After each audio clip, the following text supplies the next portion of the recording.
মই এটা কথাই স্পষ্ট কৰিব বিচাৰিছোঁ যে জনজাতি ভাই বন্ধুসকলৰ বা ভগ্নী ভাতৃসকলৰ সেন্টিমেন্টত কিবা আঘাত দিয়া কথা মই এষাৰো কোৱা নাই।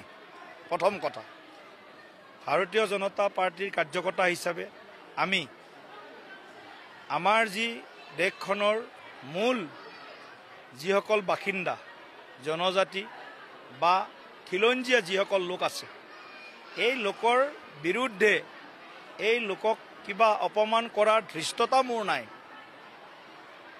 গতিকে মোৰ বক্তব্যত হয়তো ইয়াৰ ভুল ব্যাখ্যা হ'ব পাৰে বা হয়তো ক'ৰবাত বুজাৰো অসুবিধা হ'ব পাৰে বা মোৰ কোৱাটো হয়তো ধৰণটো বেলেগ হ'ব পাৰে।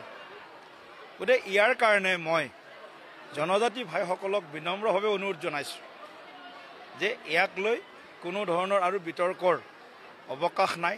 আকৌ মই স্পষ্ট কৰিছোঁ, BTCত বা 6 শিডিউল এৰিয়াত জনজাতিসকলৰ বাবে সংৰক্ষিত যি আইন আছে বা বেল ব্লক আছে, তাত এজনো মানে বাহিৰা লোক যি কোৱা হয়, বাহিৰা লোক মানে ভাৰতৰ খিলঞ্জীয়া মূল আদিবাসীসকল বাদ দি আমি যাৰ বিৰুদ্ধে উচ্ছেদ চলাই আছোঁ, তেনেকুৱা কোনো এজন লোকও যাতে তাত থাকিব নোৱাৰে, তেনেকুৱা এটা কঠোৰ নীতি বা পদক্ষেপ চৰকাৰে লৈছে।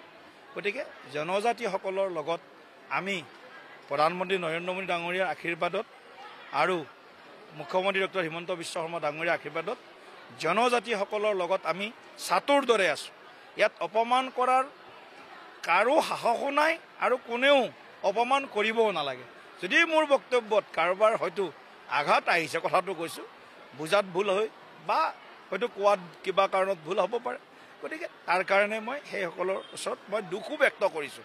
বেলেগ কথা একো নাই, মই কোৱাত একো কোনো ধৰণৰ ভুলকৈ কথা কোৱা নাই।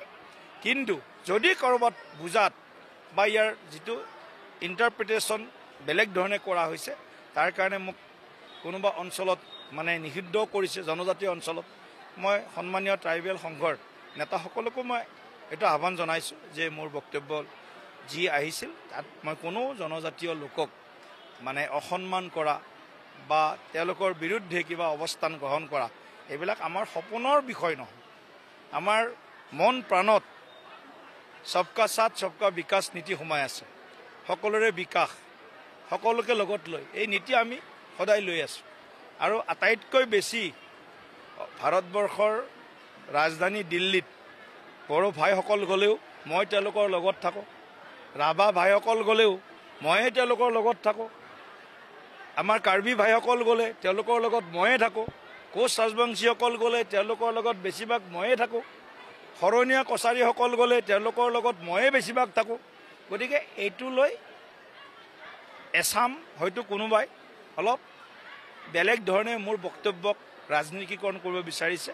গতিকে মই সকলোকে অনুৰোধ জনাইছোঁ, এই বিতৰ্কৰ আজিৰে পৰা অন্ত পৰক আৰু সকলো জনজাতিৰ যি অধিকাৰ আছে, সকলো জনগোষ্ঠীৰ যি অধিকাৰ আছে, আমি সকলোৰে সমবিকাশ সমমৰ্যাদা, আকৌ কম মই সকলোৰে সমবিকাশ আৰু সমমৰ্যাদাৰ কাৰণে কাম কৰি আছোঁ। গতিকে তাত কেতিয়াও আমি তাত কোনো আপোচ নকৰোঁ, কিন্তু জনজাতিক অপমান কৰাৰো আমাৰ ধৃষ্টতা নাই।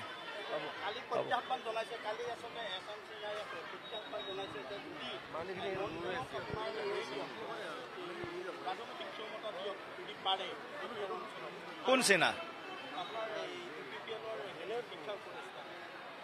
তেখেতটো মই জনাত কোনোবা এখন কলেজৰ অধ্যক্ষ, কোনোবা এখন কলেজৰো অধ্যক্ষ, ছায়েন্স কলেজ নে ক'ৰ কোকৰাঝাৰৰ।